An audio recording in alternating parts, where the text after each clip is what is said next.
Hi there. Let me tell you one thing I'm really good at that I'm done pretending I'm not. So I'm claiming this out loud today because the work I do with women is really important. I want women to remember what's actually possible when they stop outsourcing their own knowing and begin trusting their intuition again. And one part of my intuition is telling me to turn off this wonderful air conditioning because it's the middle of summer hotness.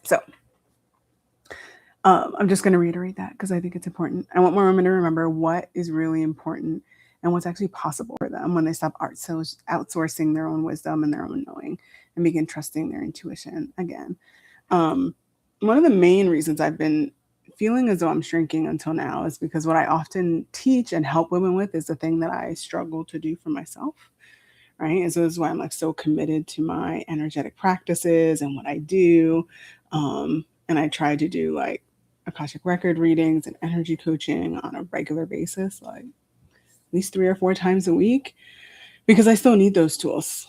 Right. And I need spaces where people invite me to help me to hear myself again.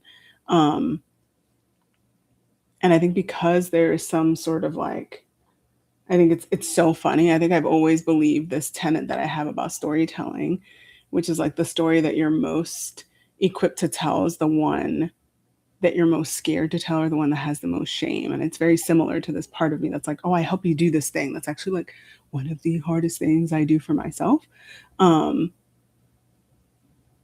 and so it's hard to claim a gift that feels like the thing that you're always working on, right?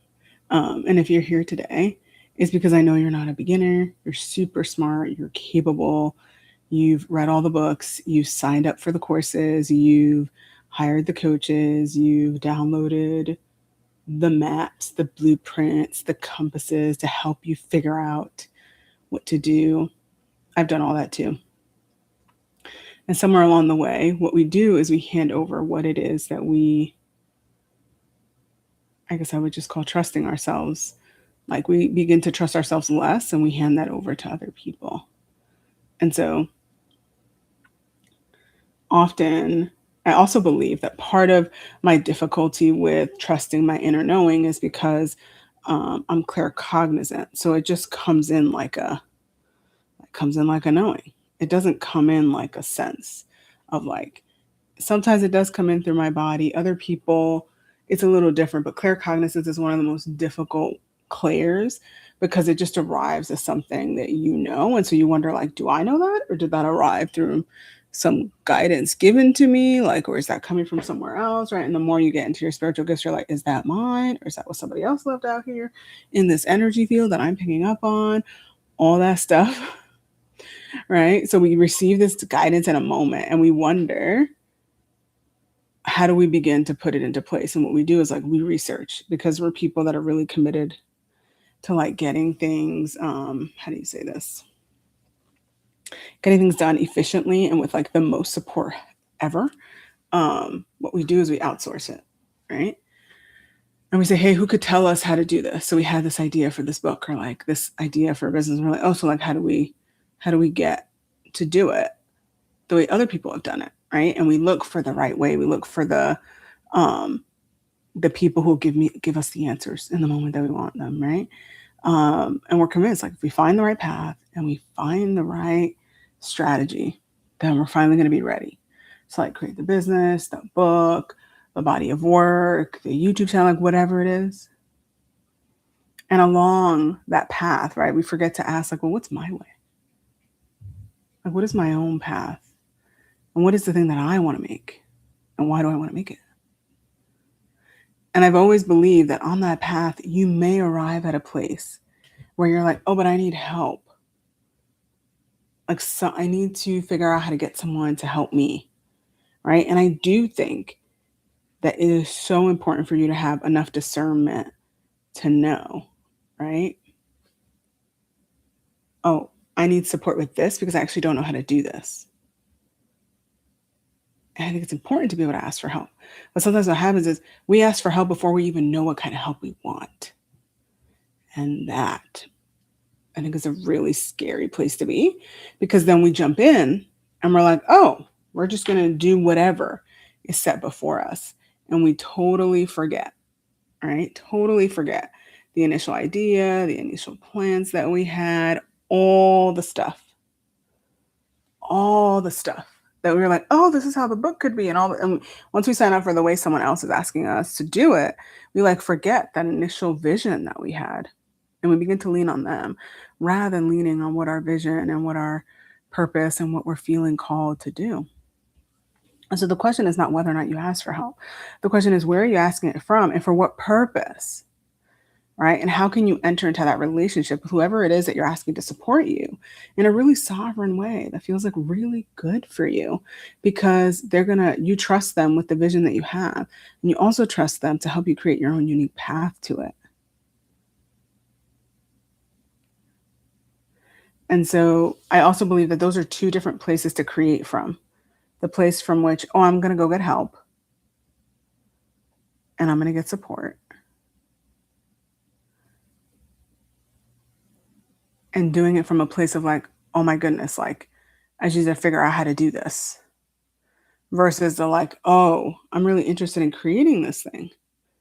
How do I go about moving down this path with someone that meets my ethics and my values, with someone who's going to honor the way that I might want to do it, might want to tailor it to what I want to do, what my purpose is, and what my business's mission is. Right? We walk down that path. We end up being able to slowly select those who are going to respect what we're hoping to bring forth, or also at least allow you to have a lot more agency when you go to create the thing that you know you're here to make, because those are under the terms and the ways and the conditions in which you can make it really like yours, right? And so I think that that's what makes it really special to be in a space with me, because what I do is I create the conditions under which you can actually hear yourself a lot more clearly. Not the version of you that's like trying to get everything right, trying to make sure you hit a certain income goal, trying to make sure this lives up to the expectations of what you had imagined it would be because that's what you were taught, blah, blah, blah, blah. What I help you do is be able to be like, oh, how do I quiet down my mind, the inner critic, the expectations of this particular field or this genre that I'm actually working with? How do I quiet all of that? To be able to hear from the part within myself that already knows what to do, that already knows the next best step, right? And when you can finally begin to do that, right? Because I think a lot of people like to imagine that process is one that's like, oh, it's a one-time process. Like, nah, man, like the way you can try yourself and the way that you can build something is really about doing it time and time and time again, right? That's why I always go back to doing readings for myself, always go back to doing energy work, because it's not a one-time thing, right? Slowly, we build a stronger relationship with ourselves once we do it over and over and over again, right? And I think what underlies all of that is like the ability to make something your way, which is like really seems like kind of like,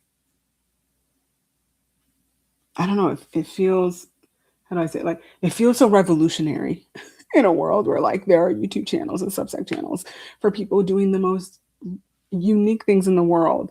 And so we think anybody should be able to do that, right? Like anybody should be able to do that. We'll just like be able to find our own path there.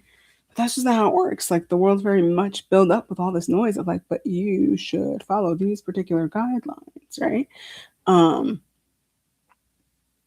And the truth that that's the most difficult part is to know and see ahead of you, like, wow, there are all these people doing these things that I do, that I'm interested in doing. And so I'm going to follow their path rather than thinking about like, why did I want to do this thing?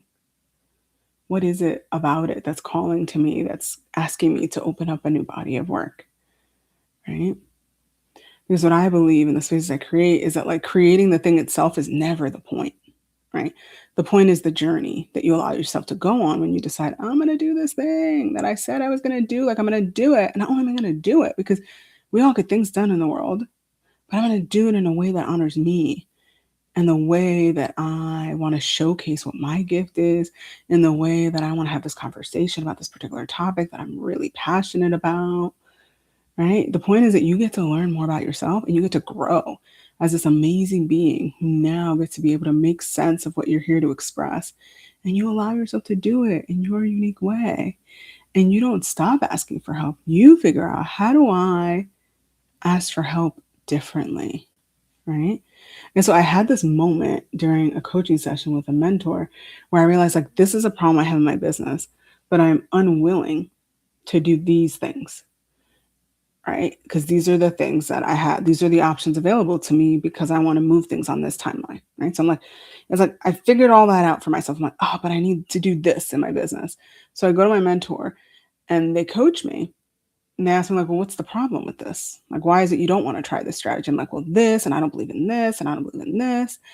And then they're like, literally point by point, they're helping me figure out, how do I make this particular lead generation strategy my own so that it falls in alignment with my own ethics and values? How do I move through that process in a way that honors the business I want to build and the offer that I'm hoping people will join me for after I invite them to be part of my community? And what was beautiful about that process is something that I've learned only in the past year of business is like, oh, like my business mentor is supposed to guide me based on what I asked from them. It's not always about like, oh, I followed this. Can you help me with this? It's much more about like, okay, I trusted you enough to hire you because there's something in the way that you teach that's going to respect what I want to do. And all of a sudden, I'm ready to ask for help in a very sovereign way and also come to you with like, this is the difficulty I'm having with this. What do you think? Right. And what I love about working with people long enough is that they get to know you and they get to know the journey that you go on with them. Right. So there's one mentor I've had for like 6, 7 months. There's another mentor I've had for like 4 years.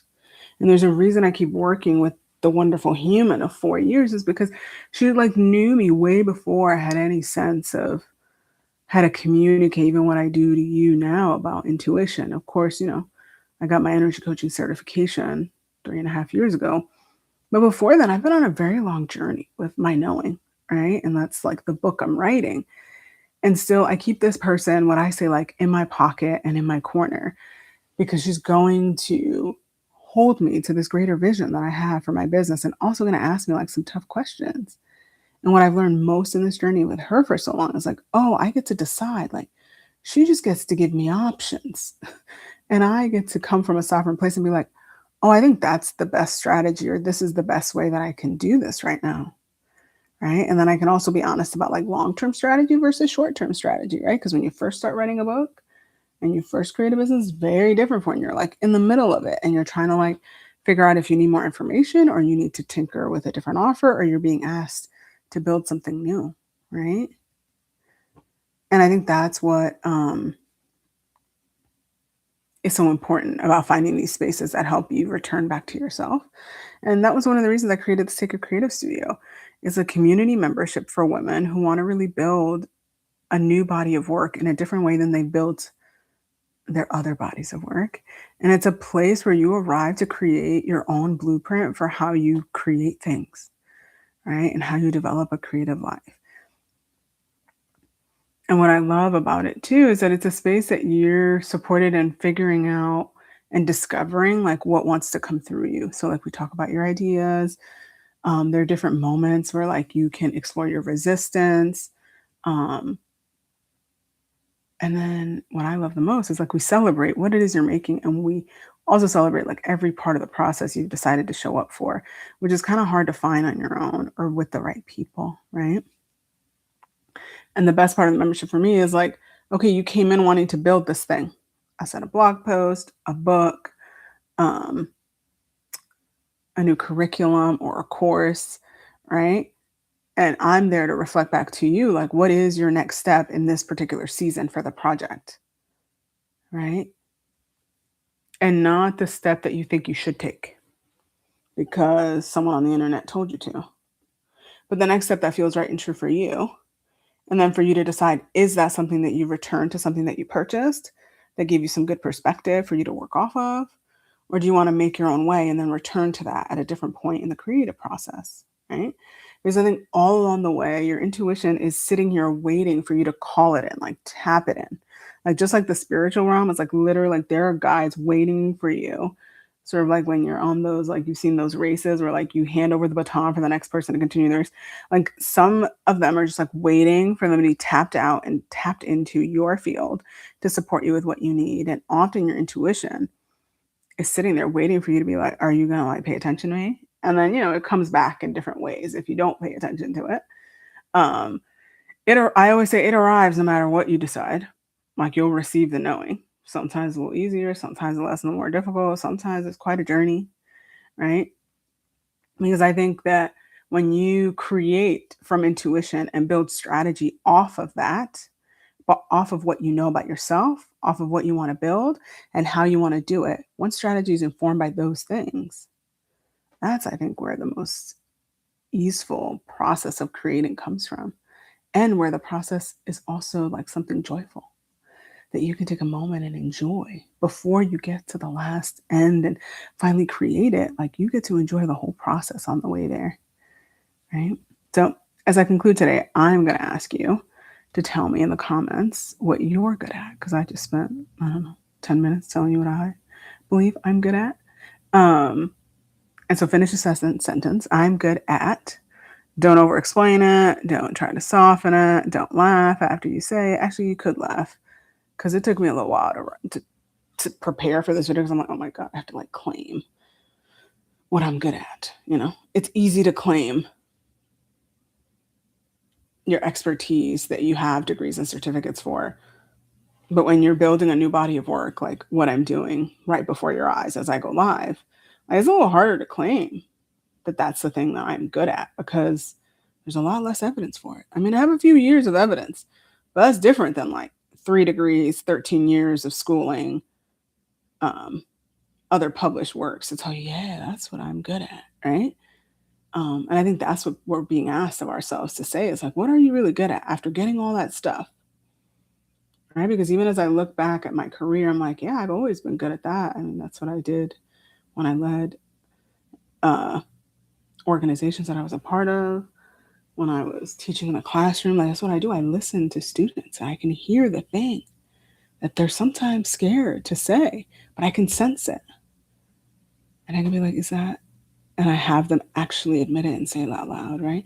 And I'm like, oh, this gift has been here throughout all the different iterations of my journey. And so comment I'm good at below so I can witness you and tell you how amazing you are. And then I'll be back tomorrow, hopefully around 1:30. And I will see you then.